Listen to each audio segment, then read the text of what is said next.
Atento. Vamos falar com o doutor Alberto Matos, que é advogado em Direito Imobiliário. Tudo bom, querido? Bem-vindo, tudo bem? Tudo bem, Jane? Tudo jóia. Bom, uma pesquisa recente mostrou que aumentou em 50% o índice de inadimplência entre os condomínios. Eu acho que dentro desse número e dentro do cenário econômico que a gente vive, não tem muitas análises para fazer, né, com relação ao aumento desse número, né, doutor? Felizmente, isso aí. Realmente a crise econômica está piorando para muita gente e o condomínio as pessoas acham que é uma despesa que dá para deixar para depois. Exatamente isso. Mas não é bem o caso, viu, gente? Porque agora tem uma nova lei que permite essa cobrança em até 72 horas, com o risco até de penhora de um imóvel. Explica pra gente essa história, por favor. É isso aí, Regiane. No final de março entrou em vigor o novo Código de Processo Civil. E agora a taxa de condomínio é considerado um título executivo extrajudicial. O que isso quer dizer? Antes, a gente podia separar o processo em duas grandes fases. A fase de conhecimento e a fase de execução. A fase de conhecimento é aquela em que o sujeito vai perante o juiz, reclama um direito, o juiz vai receber aquela solicitação, vai mandar citar a outra parte, que vai se defender, eventualmente vai haver a produção de provas e até o processo pode transcorrer até uma sentença definitiva, que isso pode inclusive ser depois do tribunal se pronunciar. Só depois é que começa o processo de execução. Agora, e esse processo todo pode demorar anos, costuma demorar muito.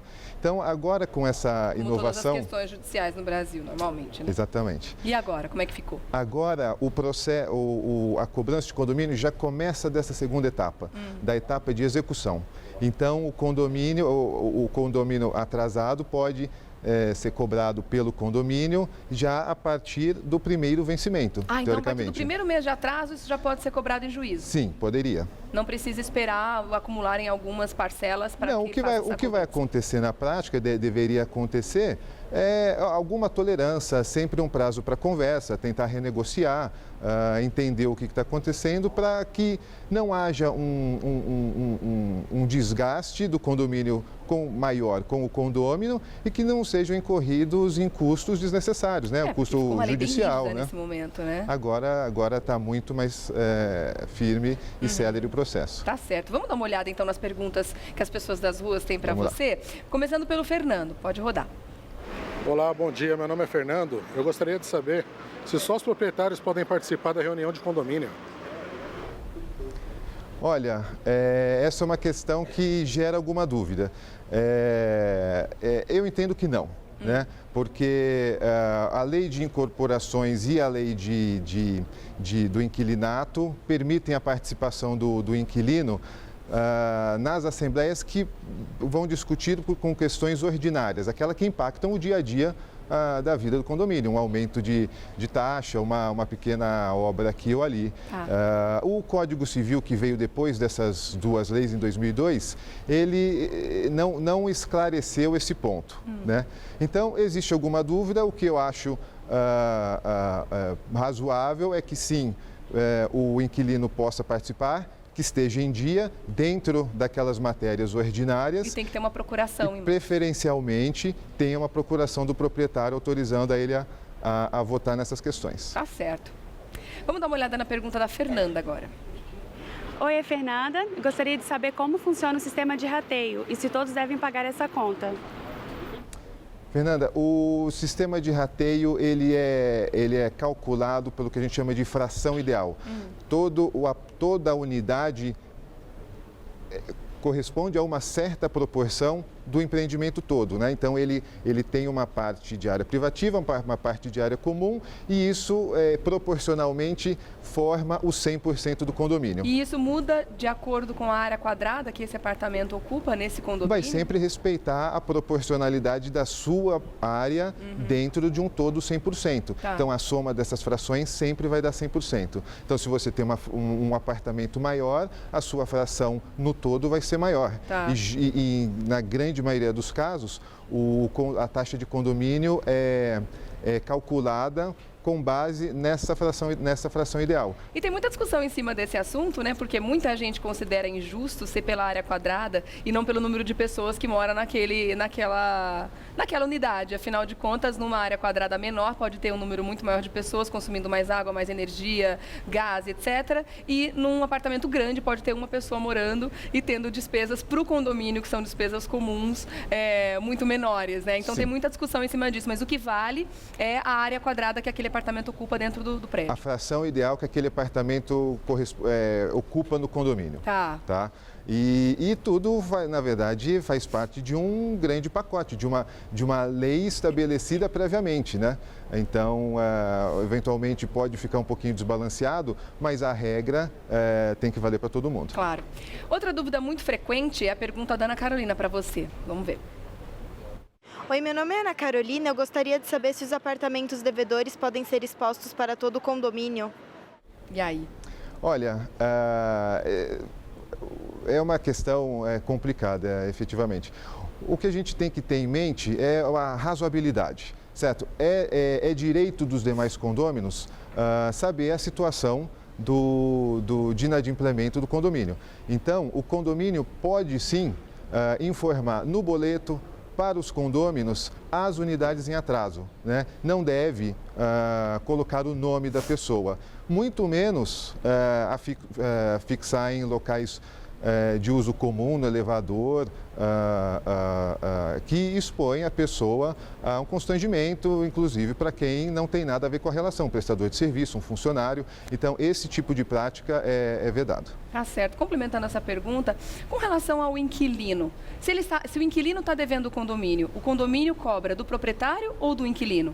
A responsabilidade do condomínio é do proprietário. No contrato de locação, ele transfere essa obrigação para o condômino, né? Para o inquilino, desculpa. Então, num primeiro momento, o condomínio pode sim cobrar o proprietário, que depois vai cobrar o seu inquilino. Então, essa ação, por exemplo, seria contra o proprietário do apartamento e o proprietário vai ter que se virar para receber do inquilino depois. Exatamente. Mas o condomínio não vai acionar judicialmente diretamente o inquilino? Não. Tá certo. Tá. Tem mais pergunta para você? É a vez do Jorge. Vamos lá. Oi, meu nome é Jorge. Eu queria saber quem responde pelas consequências de vazamento em um apartamento. A questão de vazamento, a gente tem dois sistemas de encanamento no edifício. O comum, né? Que é o que a gente chama de encanamento vertical. Qualquer problema nesse sistema é do condomínio. E o encanamento horizontal, aquele que sai dessas colunas e leva até as unidades. Esse é de responsabilidade do inquilino, do condômino. Então tem que ser analisado caso a caso, Vai né? ter que identificar da onde que está vindo o problema. Que a gente percebe a falta de educação de muitas pessoas, né? Em jogar lixo onde não deve. Retiraram do esgoto esses dias no meu apartamento fraldas, absorventes, coisas que jamais devem ser jogadas num vaso sanitário. E entupiu lá embaixo. E alagou simplesmente o apartamento da vizinha, lá do segundo andar. E aí perdeu o piso, perdeu uma série de móveis. E aí, numa dessa, o condomínio precisa arcar com essas consequências. Se for nessa coluna do condomínio, sim. Tá certo. Mais perguntas para você. Agora é a vez do Eduardo, é isso? Vamos lá. Oi, meu nome é Eduardo. Eu gostaria de saber se a dívida condominial pode caducar. E aí? Pode. Prazo é de 5 anos para fazer a cobrança, né? Depois disso, pede-se o direito de cobrar. Então, mas é muito difícil que isso aconteça, porque seria até uma má gestão do condomínio em deixar 5 anos sem cobrar. A partir do momento que a cobrança é feita, judicialmente, não caduca mais? Aí não. Tá. Mais uma pergunta, é a vez agora do Djalma. O meu nome é Djalma. Eu queria saber, o síndico pode se recusar a negociar uma dívida de um morador? Olha, o condomínio tem direito a um crédito que é líquido e certo, né? Fazer concessões ou não é uma faculdade do titular daquele crédito. Então, estritamente, poderia não abrir margem para a negociação. O que eu acho que isso acarreta, mas eu acho que isso é um grande desserviço que o síndico faz para o condomínio, né?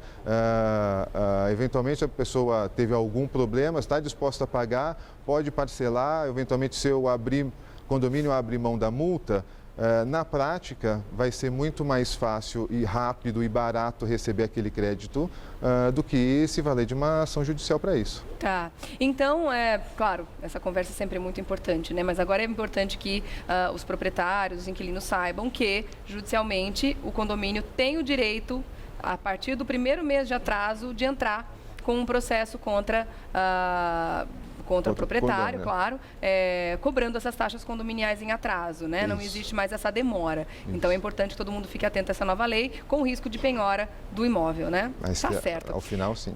Quero agradecer ainda ao doutor Alberto Matos, advogado de Direito Imobiliário, que esteve com a gente hoje no Revista da Cidade, esclarecendo esse assunto bem importante. Obrigada. Obrigado. Até uma próxima participação. Até a próxima. Obrigado.